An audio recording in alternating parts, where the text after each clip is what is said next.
Ada satu fenomena teman-teman sekalian yang kita semua bisa lihat di depan mata kita, yaitu masalah kematian.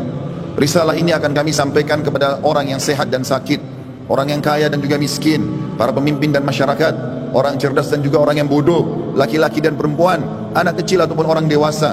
Ingatlah saudaraku, kita akan mengakhiri kehidupan dunia ini. Ada batas waktu di mana kita semua akan meninggalkannya. Semua yang kita kumpulkan dari rumah yang mewah, kendaraan yang kita banggakan, pasangan hidup, apa saja dari pakaian, bahkan perlengkapan dan pernak-pernik kehidupan ini, semuanya akan ditinggal. Pasti kita akan meninggalkannya. Nabi SAW bersabda dalam sebuah hadis yang sahih, kalau anak Adam meninggal dunia, akan ikut bersamanya ke kuburan tiga, keluarganya, hartanya, dan amalnya, serta akan pulang dua, keluarganya akan pulang. Secinta-cintanya seorang istri pada suaminya, pasti dia tidak akan pernah menginap di kuburan itu. Dia akan pulang. Cinta-cintanya seorang suami pada istrinya juga tidak akan tinggal menemani istrinya di kuburan. Orang tua dengan anak, teman dengan temannya, bawahan dengan atasannya, semuanya akan meninggalkan kuburan tersebut. Begitu juga dengan harta. Mobil semewah apapun hanya diparkir di pagar kuburan. Setelah itu akan dibawa pulang menjadi warisan. Yang tinggal bersama kita hanya satu, amal kita, yang selama ini selalu kita lalaikan. Mikrofon masjid dengan keras, panggilan dari Allah, hayya 'alas shalah, hayya 'alal falah, ayo salat, ayo menuju kepada kemenangan, kita lalaikan. Orang miskin yang mengetuk-ngetuk kaca mobil di sebelah rumah, orang miskin tidak makan, mengulurkan tangannya, lalu syaitan membisikkan kuping kita mengatakan orang itu masih muda, masih kuat, lalu kita mengiyakan syaitan sehingga kita tidak mengeluarkan sedekah tersebut. Al-Quran hanya menjadi hiasan, berbangga-bangga dengan kertasnya, dengan sampulnya yang bagus, penerbitnya yang dikenal, atau yang bestseller yang dijual di pasar-pasar. Bukan lagi berfungsi sebagai ayat-ayat Allah, peringatan yang harus dibaca dan jadi prinsip hidup, hanya menjadi sebuah kenangan saja. Begitu juga dengan orang tua yang dilupakan hanya karena jabatan yang sudah naik, harta yang sudah mulai melimpah, memiliki pasangan yang cantik, anak-anak yang banyak, sehingga orang tua di kampung halaman dilupakan. Telepon pun hanya setahun sekali. Tidak ada lagi kejar pahala dan surga dari kedua orang tua. Padahal seorang salafus saleh pernah menemukan salah satu orang tuanya meninggal, lalu dia menangis terisak-isak. Kemudian murid-muridnya menanyakan, kenapa anda menangis? Kata dia, sungguh satu pintu surga sudah tertutup untukku, maka tertinggal satu lagi. Dan sekian banyak fenomena dalam kehidupan kita yang kita lalaikan, saudaraku seiman. Dengarkan dan renungi baik-baik bagaimana Allah mengingatkan dalam kitabnya tentang masalah hari pulang ini. Yang pertama, disebutkan di dalam Al-Quran surah Al-Baqarah ayat 281. Allah berfirman dan kekal ditilawakan oleh orang beriman sampai hari kiamat. A'udzu billahi minasyaitonir rajim. Wattaqu yawman turja'una fihi ila Allah, thumma tuwaffa kullu nafsin ma kasabat wa hum la yudhlamun. Takutlah kalian, persiapkanlah diri kalian, fikirkanlah baik-baik, masuk semua dalam makna wattaqu. Hati-hatilah kalian dengan hari di mana kalian akan dikembalikan kepada Allah. Kemudian setiap jiwa akan diberikan balasan dan laporan dari amal-amalnya, baik ataupun buruk, dan mereka tidak akan dizalimi sedikit pun. Kalau hari ini teman-teman kita melihat seseorang kerabat kita, teman sejawat kita, partner bisnis kita dibungkus dengan kain kafan dan meninggal, dan kita mengantar ke kuburan sebagaimana mungkin itu sudah pernah kita lakukan, maka satu waktu nanti kita yang akan diantar. Teman-teman sekalian masih malas sholat, sholatlah teman-teman sebelum anda disolati oleh orang-orang. Banyak orang meninggalkan saf pertama masjid, padahal itu keutamanya sangat besar, tapi dia menunggu dia akan disolati di saf pertama pada saat meninggal dunia. Ini kerugian, penyesalan akan datang terakhir, saudaraku seiman. Dalam ayat lain Allah berfirman dalam surah Al-Baqarah ayat 48, A'udzu billahi minasyaitonir rajim. Wattaqu yawman la tajzi nafsun an nafsin syai'a wa la yuqbalu minha syafa'atun wa la yu'khadhu minha 'adlun wa la hum yunsarun.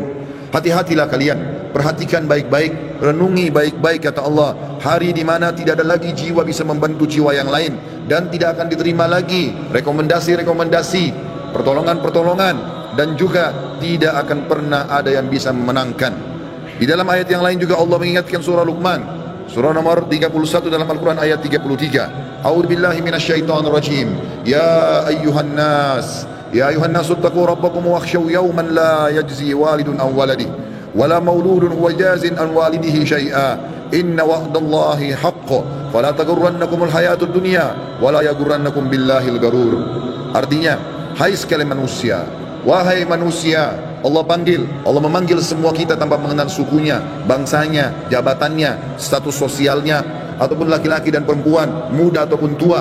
Allah mengatakan, wahai manusia, takutlah kalian kepada Tuhan kalian, dan khawatirlah terhadap hari di mana tidak akan ada lagi pertolongan, tidak ada orang tua bisa menolong anaknya, dan tidak lagi anak-anak bisa menolong orang tuanya. Sesungguhnya janji Allah pasti benar. Jangan kehidupan dunia melalaikan kalian, dan jangan sampai kalian terlalaikan.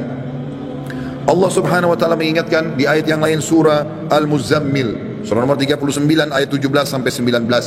Allah berfirman, a'udzubillahi minasyaitonir rajim. Fa kaifa tattaquna in kafartum yawma yaj'alul wildanu shiba. Bagaimana kalian bisa memungkiri hari di mana anak kecil pun bisa menjadi tua tiba-tiba? As-sama'u munfatirun bih, pada hari kiamat nanti maka langit-langit pun akan pecah. Kana wa'duhu maf'ula, dan itu janji untuk dia nikmati sendiri kurma itu. Dan kebunnya ini ditutup dengan pagar yang sangat tinggi, tidak ada yang bisa masuk.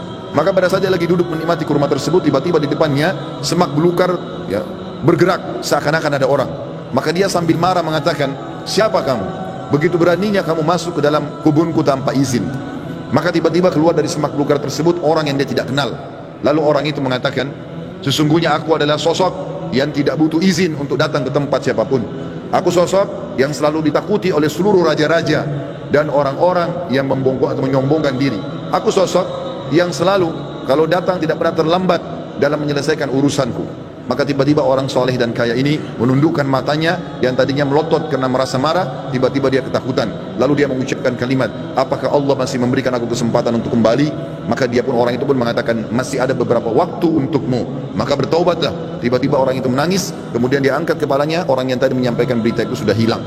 Teman-teman sekalian, kita tidak butuh menunggu kita sakit masuk ke ruangan ICU baru mati. Kita juga tidak butuh teman-teman sekalian untuk menjadi tua dan ubanan semua rambut kita baru kita meninggal dunia.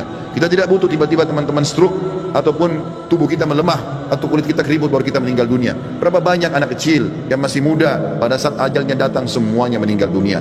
Mati fenomena yang tidak bisa kita menghindar darinya.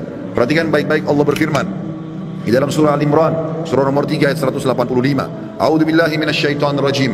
Kullu nafsin dha'iqatul maut wa innama tuwaffawna ujurakum yaumal qiyamah. Wa man zuhziha 'anil nari wa udkhilal jannata faqad faz. Wa mal hayatud dunya illa mata'ul gurur. Semua yang bernyawa pasti merasakan kematian, dan mati adalah terlepasnya ruh dari jasad seseorang dan pindahnya dia ke alam abadi akhirat sana.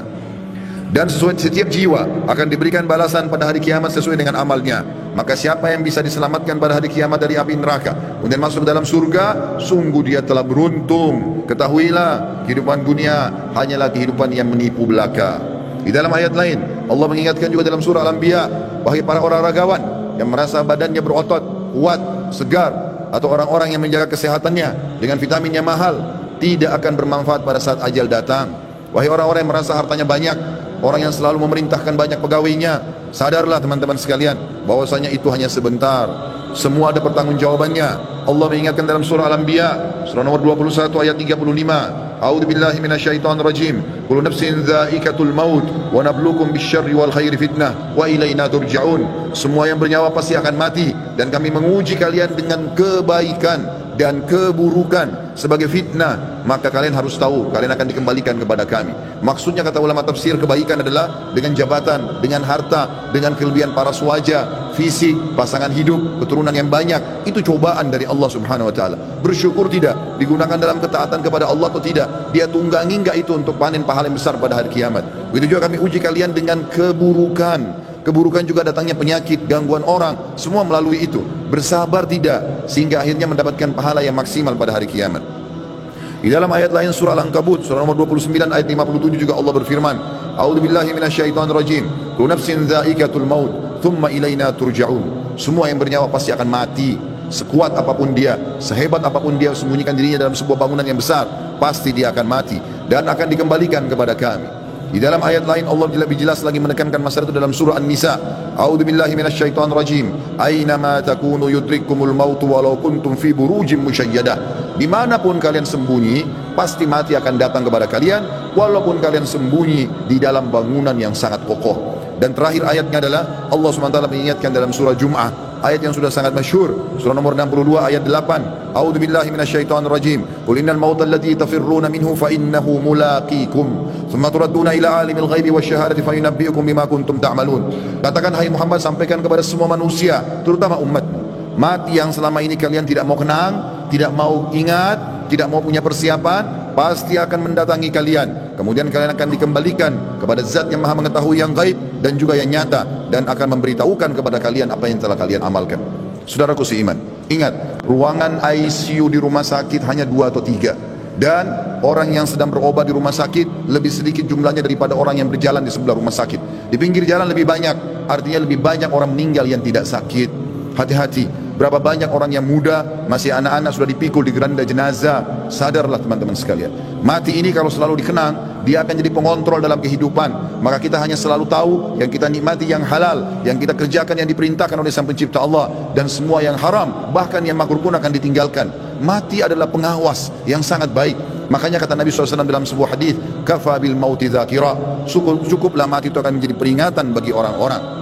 Ini bukan bermaksud menakut-nakuti, tetapi kita harus sadar sebagai seorang muslim, salah satu rukun iman kita iman kepada hari kiamat, rukun iman yang kelima, dan rentetannya adalah mengetahui kematian akan datang, mengetahui adanya alam barzah, dan juga kita tahu akan ada pembangkitan hari kiamat dan ditimbang amal baik dan amal buruk, serta juga akan ada surga dan neraka.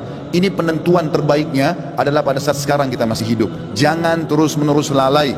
Cukuplah yang telah berlalu. Kata para ulama, kalau yang berlalu adalah kebaikan, bersyukurlah dari amal soleh. Kalau perbuatan buruk, maka bertaubatlah. Kalau seandainya kamu masih hidup hari ini, perbaikilah amalmu hari ini, dan hari esok kau hanya bisa membuat program. Oleh karena itu teman-teman sekalian, hati-hatilah dengan masalah-masalah seperti ini. Sebaiknya setiap muslim harus sadar, memperbanyak mendalamkan ilmu agama dan beramal soleh, serta bertobat dari dosa-dosanya.